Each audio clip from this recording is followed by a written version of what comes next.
आज हम सीखेंगे आकृतियों को पहचानना। क्या सीखेंगे? आकृतियों को पहचानना। ठीक है।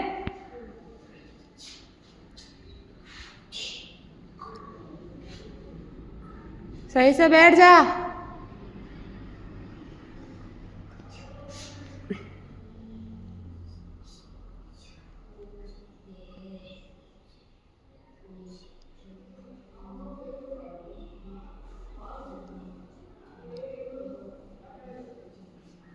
आकृतियों को पहचानना बोले तो मतलब कौन सी चीज की शेप में है, शेप पहचानना, है ना।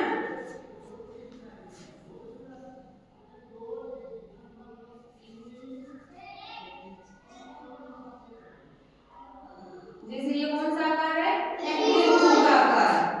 त्रिभुज जिसकी तीनों भुजाएं क्या होती है? एक, दो और तीन, तीनों भुजाएं क्या है? समान। इसे क्या बोलते हैं? त्रिभुज। जैसे ये त्रिभुज अगर इसको पूछा जाए तो ये क्या है फिर? ये भी त्रिभुज ही है। जिसकी तीन भुजाएं होती है वो क्या होता है? त्रिभुज। ये क्या है? वृत्त। जो चीज गोल होती है वो क्या होती है? वृत्त। जैसे कि आपको पूछा जाए ये घड़ी, तो ये कौन सा आकार में है?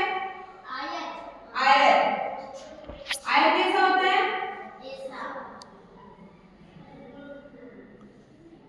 ये क्या है? आयत। आयत होता है जिसकी लंबाई और चौड़ाई समान होती है, वो होता है आयत। और एक होता है वृत्त। जैसे ये क्या है? जैसे आपसे पूछा जाए आयत और वृत्त में क्या समानता है? तो इसकी लंबाई होती है चौड़ाई।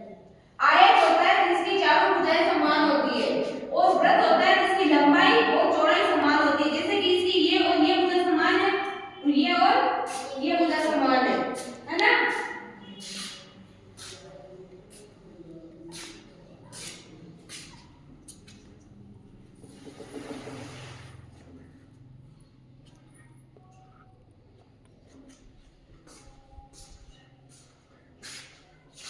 जैसे ये क्या है?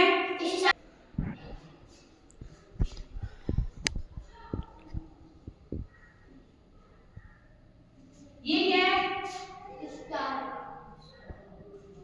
स्टार नहीं है, ये षटकोण है। जैसे कि इसको अगर एक तरफ देखा जाए ना,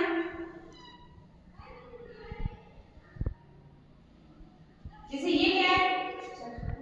षटकोण। क्योंकि इसके कितने भुजाएं? 6।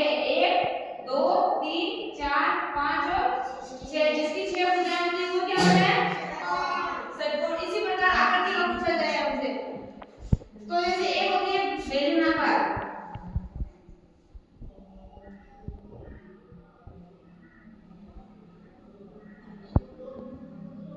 जैसे ये क्या है? बेलनाकार। जैसे आपसे पूछा जाए ये मार्कर, ये मार्कर किस आकार का है? ये मार्कर किस आकार का है? बेलनाकार। क्योंकि ये गोल भी है और लंबा भी है। जैसे आपसे पूछा जाए ये पानी की बोतल, तो पानी की बोतल किस आकार की है? बेलनाकार। अब जैसे कि आपसे पूछा जाए ये घड़ी किस आकार की है? आयत। जैसे आपसे पूछा जाए ये ब्लैक बोर्ड किस आकार का है? सही बैठ। ब्लैक बोर्ड आयत थोड़ी है। इसकी ये और ये भुजा समान है, ये और ये भुजा समान है। ये क्या है? वृत्त। सॉरी, ये क्या है? वृत्त। इसी प्रकार आपको आकृतियों की पहचान करना आया कि कौन सी आकृति किस आकार में है। आकार को देख के या फिर किसी वस्तु को देख के आप उसको बता सकते हो ये किस आकृति की है ना।